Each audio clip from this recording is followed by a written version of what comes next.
مرحبا بكم معايا في فيديو جديد. اليوم ان شاء الله غادي نشارك معكم هاد المسمنات بريستيج اللي كيجيو رائعين وفي نفس الوقت لذاذ ومقرمشين اي واحد طاقم كيحماق عليهم، خصوصا اللي عنده الوليدات ما كيبغيوش ليه الخضره، وحتى الكبار اللي ما كيبغوش الخضره كونوا متاكدين 100% ما كتجيش باينه نهائيا.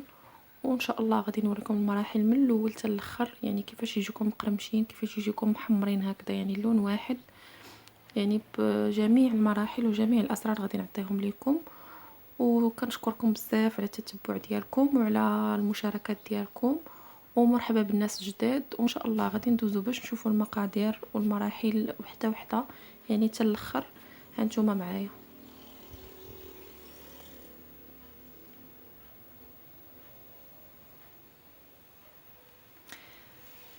بالنسبه للمقادير يعني اقتصادي بزاف هاد المسمن.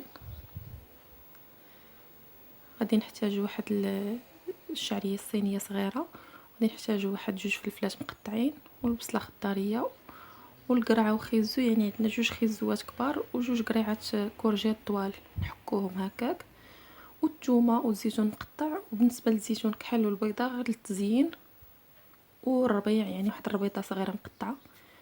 هنا معلقه الهريسه، الملحه، التحميره والابزار، يعني كل حاجه غادي نصوتيها بوحدين ندير لها قياسها. وبالنسبه للطحين يعني نص كيلو الفورس غادي نخرجوا منه 30 حبه. غادي نحتاجو فيه واحد معلقه ولا 2 ديال الزيت.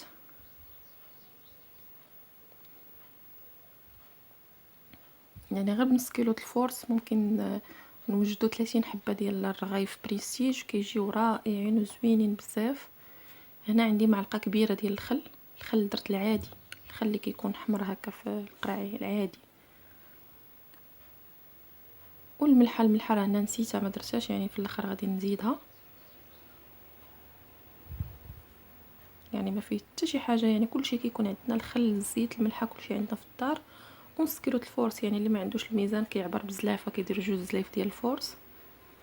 وكنعجنو عجينه عاديه. بالنسبه لي انا الطريقه ديال العجين ديالي كنجمع العجينه فقط، يعني ما كندلكها حتى شي حاجه، غير ما نخليش فيها هكا دوك الكويرات ديال الطحين ولا شي بلايصات مجموع فيهم هكا العجينه قاصحه. لا، يعني نحاول نعرف بان ديك العجينه راه مزيانه، يعني كلها مخلطه مزيان صافي. وكنخليها يعني بلا دليك بلا حتى شي حاجه، ما كنحتاجوش كاع داك المجهود. ها هي كيف ما شفتوا ما مدلوكه ما والو، يعني غير مخلطه منسجمه مع بعضياتها وصافي. وغادي نغطيها بالسلوفان، وغادي نخليها تنوجد الخضره ديالتي نسوطيها.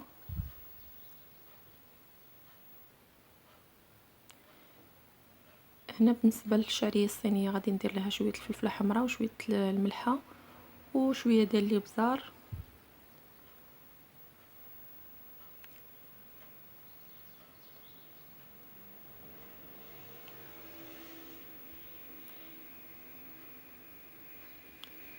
وغادي نخوي عليها الماء طايب، يعني نخليها واحد 3 دقائق ولا 4 هكا على ما تطلق، يعني ما نخليوهاش بزاف باش ما تجيناش معجنه، يعني باش ما تطلقش بزاف.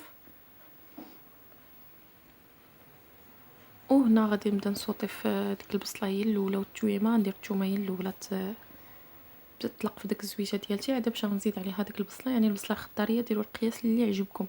انا كانت عندي البصله صغيره بزاف، يعني ما صراحه ما قدرتش نحسب لكم، المهم جهد زلافه ونص هكاك ديال البصله. يعني هاد القياس خرج ليا 30 مسمنه. يعني غنخلي هاد البصيله والثومه تصوطا غير في الزويته بوحدها حتى طيح، عاد باش ندير ليها العطريه، حيت الا درنا العطريه من الاول غادي تحرق لينا.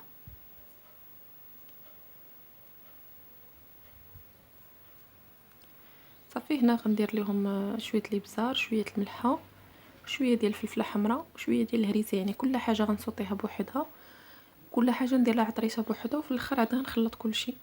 نتوما كانت عندكم مقله كبيره وبغيتو تصوطيو كلشي في خطره مزيان، ولكن احسن حاجه الصراحه كل حاجه تصوطا بوحدها، لا بالنسبه للرغايف، لا بالنسبه للبسيطلات، لا بالنسبه لاي العماره ديال البريوات، لا اي حاجه، يعني طيب كل حاجه بوحدها وعاد كيتخلطوا كيطلقوا في بعضياتهم.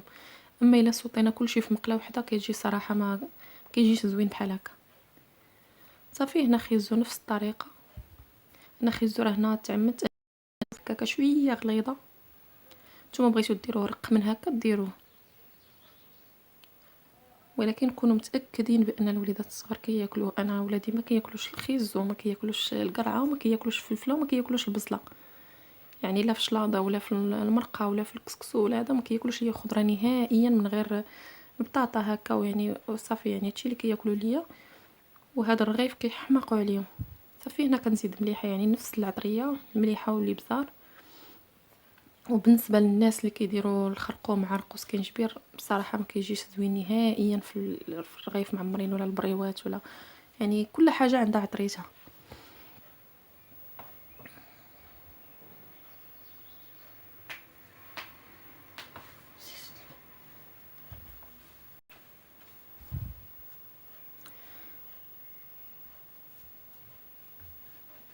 وهنا غادي نزيد القرعتين نفس الطريقه تماما، يعني بحال الخيزو بحال البصله. كيف ما قلت لكم احسن حاجه كل حاجه تدوز بوحدها. وهنا درت في البول ديال العجانه، لحقاش مع السخون ما غاديش نديرو في البلاستيك اولا ديروه في قصريه، يعني اللي ما عندوش هكا بول ديال اينوكس نديرو في الطنجره ولا في هذا ويخليه يبرد. مره هكا نحركو بشويه باش تنسجم العناصر، ومن هاني نحركو باش يخرج من هذيك السخونيه. كيف ما شفتوا راه ديك الخضره واخا كانت كتبان كثيره، يعني راه غير كتصوطا صافي كتهبط كتولي قليله. هنا زدت الزيتون مع القرعه حتى هو يتصوطا باش ينشف ليا من الماء، يعني باش ما يجينيش الماء نهائيا في دوك الرغيفات. حتى الا خليتو الخضره شويه ما مصوطياش مزيان وجهدتو عليها البوطه كيبقى فيها الماء، وملي كيطيب في الرغيف كيطلق لينا داك الماء يعني من التحت كيفزقو. صافي الفلفله حلوه حتى هي نفس الطريقه يعني اللي درت ليهم كاملين. والدور ديال الشعريه مع الخضره، يعني لا حتى الا بقات لينا شي شويه ديال الماء، دوك النقيطات اللي كيبقاو لينا ديال الماء اللي غيطلقوا ولا داك العرق اللي غيطلق لينا الخضره كتشربوا الشعريه.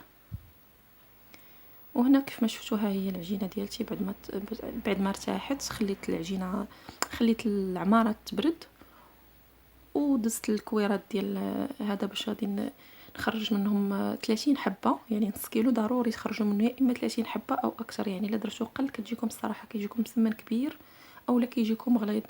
وبالنسبه للتوراق يعني نبقاو نورقوا حتى تبان لنا الرخامه، الزواقه ديال الرخامه تبان لكم منها، يعني تولي بحال شكل البلاستيك في الرق ديالو. وهاد القضيه اللي كندير دابا كيف ما شفتوا كنرققهم غير شي شويه وكنحط وحده على وحده، ملي كنسالي كنقلب وكنهز من التحتانيه هي اللي كنبدا نسرح.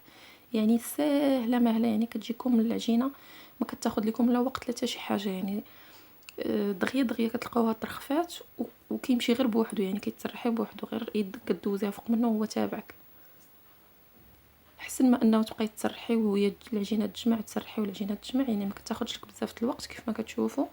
والزيت راه كندهن غير ايدي شويه باش كنسرح، يعني راه شفتوا الزليفه قداش، يعني راه ما كاملش كاس ديال العنبه، يعني كاس لاروب ما كاملش.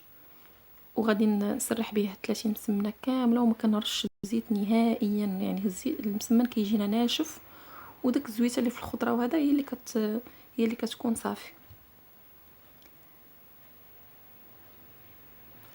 يعني هذا هو السر باش كيجيني ساهل مسمن. لا بالنسبه للكبير ولا الملاوي ولا اي حاجه كندير هكا كريسات كنقرصهم شي شويه وكنحطهم فوق بعضياتهم وكنقلب وكنبدا من التحتانيه، يعني دغيا كنسالي.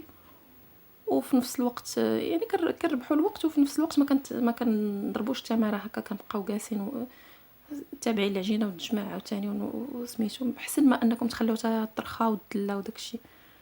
وهنا كيف ما شفتوا بعد ما طويتهم هكا كلهم مربعات سرحتهم مزيان وطويتهم، ها انا بديت كندير العماره ديالتي.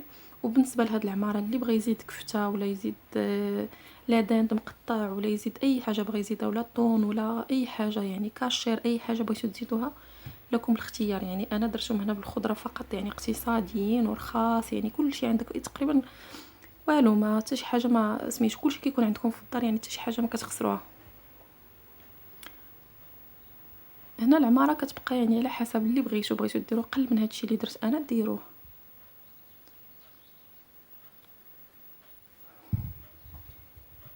صافي والطويه كيف ما شفتوا كنجيبوا كل قنت بحال الشكل ديال البرا،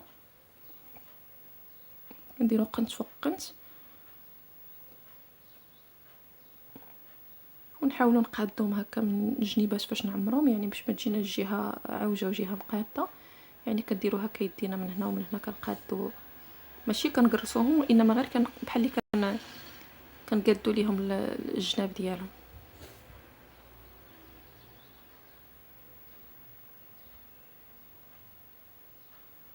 يعني ساهلين وبساط، والسر ديال هاد المسمنات يعني الصراحه الا ما رققتهمش بزاف راه ما كيجيوش زوينين نهائيا. ضروري انكم ترقوهم بزاف بزاف بزاف،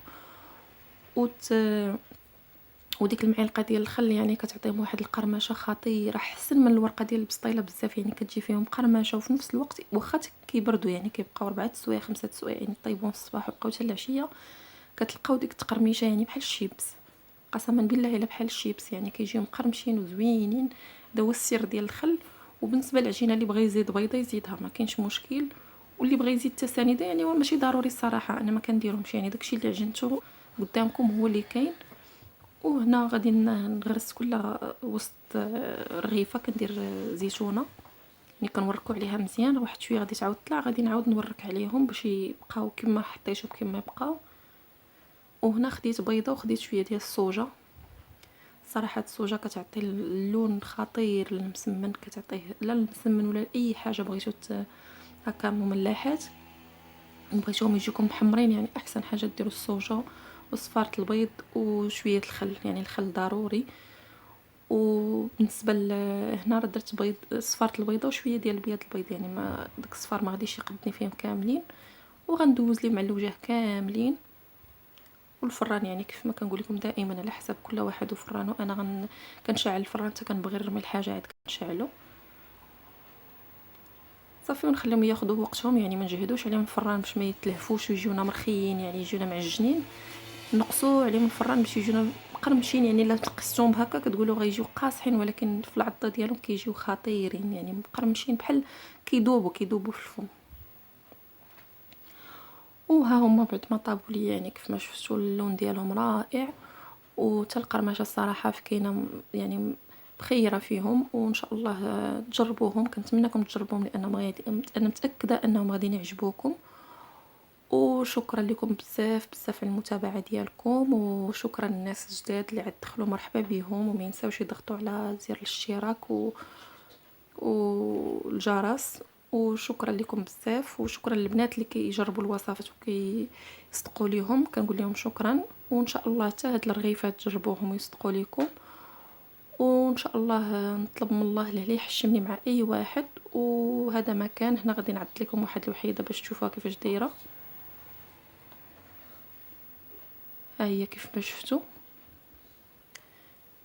شوفوا التقطيعه ديالها راه كتبان لكم القرمشه في الورقه التحتانيه كيفاش كتبان، وكتبان لكم يعني ما فيها لا ما حتى شي حاجه، يعني ما مفازقين ما حتى شي حاجه، يعني مقرمشين وناشفين، يعني بحال شكل البريوات ولا البسيطلات. وشكرا، هذا ما كان، وبسلامه عليكم، نتلاقاو ان شاء الله في فيديو جديد، بسلامه.